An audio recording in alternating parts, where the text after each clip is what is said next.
तो हेलो बच्चों, आज हम स्टार्ट करेंगे रूट टू के बारे में बताएंगे अपन इरेशनल प्रूव करना। ठीक है, रूट वाली जो टर्म्स होती हैं वो तुम्हारे को पता है कि जैसे कोई भी रूट, जैसे रूट टू लिया मैंने, ये पी बाई क्यू की फॉर्म में नहीं है। ठीक है, अब जैसे पी बाई क्यू तो अपन मानते हैं भाई रेशनल नंबर की जनरल फॉर्म। ठीक है, P by Q rational number होता है। ठीक है, अगर जो पी बाई क्यू में नहीं है वो इरेशनल होता है फॉर श्योर। ठीक है, अब इसको एक क्वेश्चन आता है अपने पास में, और ये क्वेश्चन बहुत इंपॉर्टेंट है। ठीक है, इस क्लास में 10th क्लास में तुम्हारे बोर्ड्स में 110% ये आएगा ही आएगा और बहुत अच्छे मार्क्स देके जाएगा। अगर ये तुम्हारे को रट गया ना तो बहुत फायदा होने वाला है तुम्हारा। ठीक है, तो इसमें ध्यान देना, इस रूट टू को जो क्वेश्चन अपने पास बनता है बहुत कॉमन क्वेश्चन है कि जो रूट टू है उसे अपन को इरेशनल प्रूव करना है। ठीक है, अब जब एक बात बताओ, ये रेशनल की फॉर्म ये होती है, ये पी बाई क्यू की फॉर्म में थोड़ी ना नहीं है ना। इसको इरेशनल प्रूव करके बताना कि हाँ भाई ये इरेशनल है। ठीक है, तो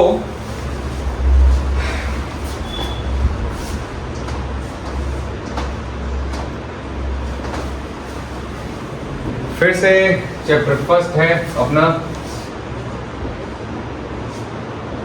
real number.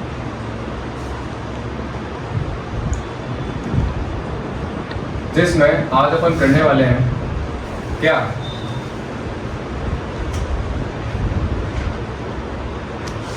Prove root two is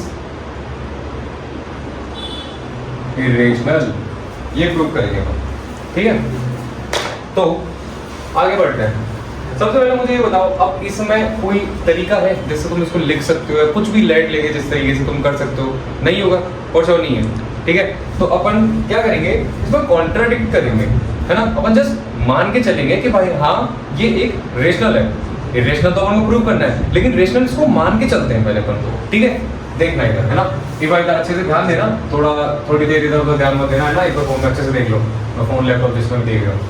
ठीक है, let root two is rational. ठीक है, कॉन्ट्राडिक्शन का मतलब होता है मान के चलना। ठीक है, अपन जस्ट कॉन्ट्राडिक्ट कर रहे हैं कि root two is a rational. ठीक है, रेशनल पे ध्यान देना है पहले। अब ये रेशनल है तो अपन ये जानते हैं कि भाई रेशनल की जो जनरल फॉर्म होती है वो पी अपॉन क्यू होती है। ठीक है, तो root two is equals to P upon Q for sure. अगर अपन ने रूट टू को अपन ने रेशनल मान लिया है, ठीक है, तो root two P upon Q के फॉर श्योर है इक्वल होगा, मान के चले। अब इसके बाद में अगर ये इसके इक्वल है तो इसको ऐसा करो, ए अपॉन बी ले लो, पी अपॉन क्यू रहने दो, उसको ए अपॉन बी ले लेते हैं, थोड़ा और इजी पड़ेगा अपने पास में। मतलब तो वही पड़ जाएगा ना। अब ए और बी आर कोप्राइम, सही है, ए और बी आर कोप्राइम, और B is not equals to 0। ठीक है, नंबर 0 है, ओ नहीं है। अब इसको अपन ऐसे भी लिख सकते हैं थोड़ा सा कि बी नॉट इक्वल्स टू 0। ये चीजें अपन को ध्यान रखनी है ना। अब आगे बढ़ते हैं। कोप्राइम का मतलब पता है तुम लोगों को?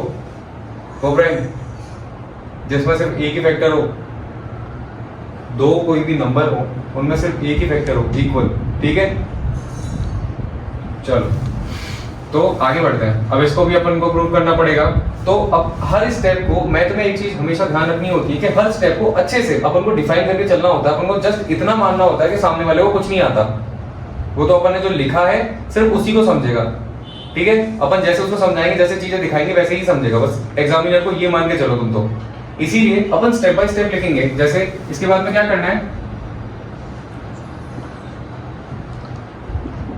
Squaring both side, on squaring both side. ठीक है, क्या होगा स्क्वायरिंग बोथ साइड का मतलब दोनों साइड को स्क्वायर कर दो।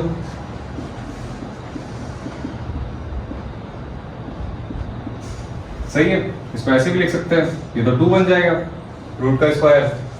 रूट को अगर रूट वाली टर्म को 2 बार मल्टीप्लाई करते हैं खुद से ही, रूट को रूट से ही मल्टीप्लाई करते हैं तो वो रूट हट जाता है, बस इतना सा होता है। ये ध्यान रखना, ये बहुत इंपॉर्टेंट चीज है, ये भी काम आने वाली है। रूट का स्क्वायर करते हैं तो रूट हट जाता है, ठीक है। 2 इक्वल्स टू, अब ये तो अपने पास में वेरिएबल्स हैं, तो 2 स्क्वायर वो a स्क्वायर अपन में b स्क्वायर, इतना आ गया अपने पास में। अब थोड़ा सा ट्रांसपोर्ट करो कि ऑन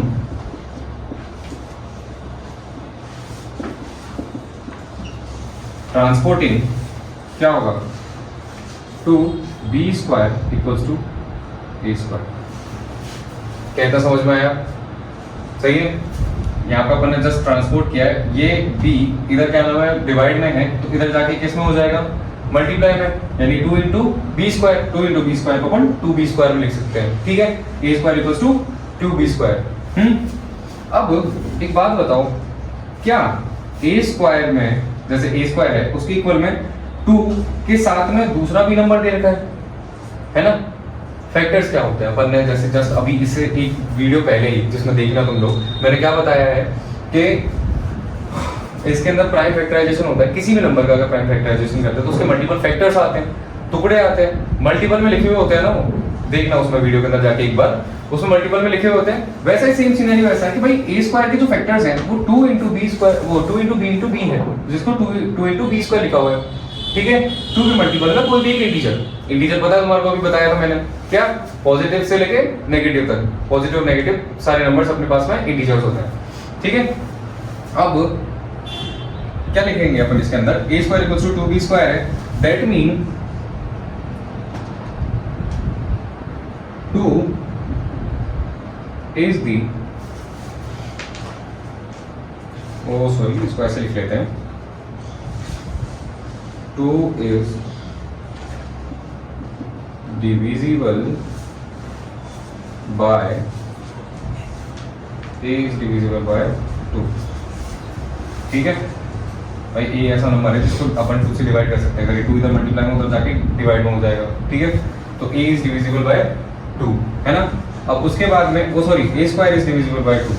अब तुमने 9th में पढ़ा होगा कि अगर किसी भी कोई भी एक नंबर है, ठीक है, वो अगर डिविजिबल ऑफ a स्क्वायर है, ठीक है, डिविजिबल ऑफ a स्क्वायर है तो वो a के भी डिविजिबल होगा, ठीक है। ये चीज 9th में पढ़ी होगी कि a इज ऑल्सो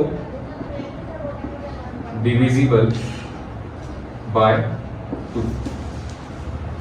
ये चीज थोड़ी सी ध्यान देने की है कि भाई अगर a स्क्वायर से डिविजिबल है कोई नंबर 2, ठीक है, तो a से भी होगा आराम से, है ना। चलो अब थोड़ा आगे बढ़ते हैं अपन, जैसे 2b स्क्वायर, तो a स्क्वायर, अब यहाँ पे क्या होगा कि a equals to 2b square, है ना। अगर a स्क्वायर का क्या नाम है वो डिविजिबल है 2, तो a का भी होगा, है ना। अब एक चीज अपन लिख सकते हैं कि जैसे अब यहाँ पे a इक्वल्स टू 2c, है ना। जब a स्क्वायर का क्या नाम है अपने पास में फैक्टर 2 है, तो a का फैक्टर 2 के साथ में कोई इंटीजर तो होगा ही, सिर्फ अकेला 2 थोड़ी ना, एक इंटीजर भी होगा साथ में, ठीक है। अब क्या करेंगे अपन, इसको ले लेते हैं इक्वेशन फर्स्ट, यहां से हटके थोड़ा सा क्या करता, फ्रॉम एक सेकेंड, अब इस वाले को कंटिन्यू करते हैं अपन आगे, ठीक है। जैसे कि 2b square equals to a square, put the value of a from equation first, ये इक्वेशन फर्स्ट, यहां से उठाओ 2b square equals to 2c square, है ना।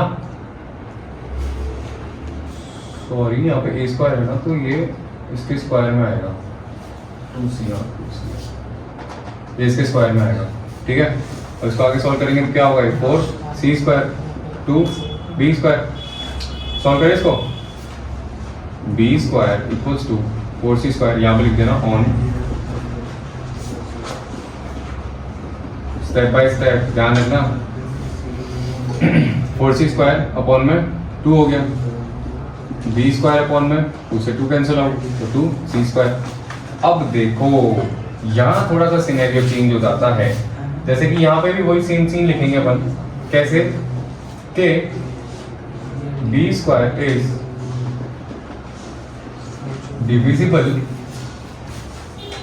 डिविजिबल बाय 2, है कि नहीं भाई? b² का फैक्टर भी तो 2 है, तो 2 से डिविजिबल हो जाएगा आराम से। वही b is also divisible by 2। अब देखो यहां थोड़े से सीन चेंज हो जाते हैं कि अगर a से भी डिविजिबल है 2, है ना, और b से भी डिविजिबल है, अगर b² से है तो b से भी होगा for sure. Okay, I found this on the web form. Divisible 2. Check it out. देखना आप जैसे यहाँ पे b इक्वल्स टू 2c² है, दैट मीन कि भाई a और b दोनों का एक फैक्टर है 2 और 2, लेकिन अपन स्टार्टिंग में क्या लिखा था यहाँ पे कि a और b आर को-प्राइम, यानी कि दोनों का सिर्फ एक ही फैक्टर है कि नहीं? अब देखो यहाँ पे इसी वजह से अपन लिखेंगे कि that's why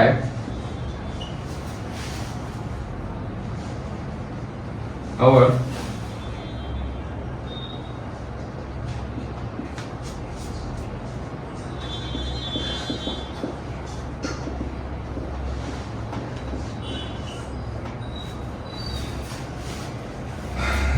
assumption is wrong, so this contradict that √2 is rational, √2 rational नहीं होगा, इसीलिए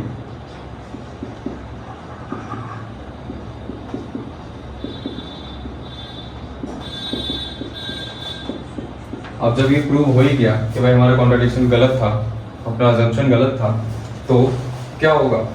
वो जब रेशनल अपन ने माना था तो फॉर श्योर जब रेशनल ही नहीं होगा तो इरेशनल ही तो होगा। सही बात है कि नहीं है ना? चलो इसको उतार लो आराम से। ये तुम्हारा √2 का अपने पास में एक्सप्लेनेशन कैसे उसको इरेशनल में प्रूव करते हैं। ठीक है, आगे भी अपन इससे रिलेटेड और क्वेश्चंस करेंगे, जैसे प्लस में भी आ जाता है और अपॉन में आ जाता है और थोड़ा बहुत ऊपर नीचे आ जाता है, तो उस चीज़ को अपन आराम से सॉल्व कर लेंगे। ठीक है, अभी फिलहाल इस पर ध्यान दो और इसको अच्छे से प्रैक्टिस करनी है। ठीक है।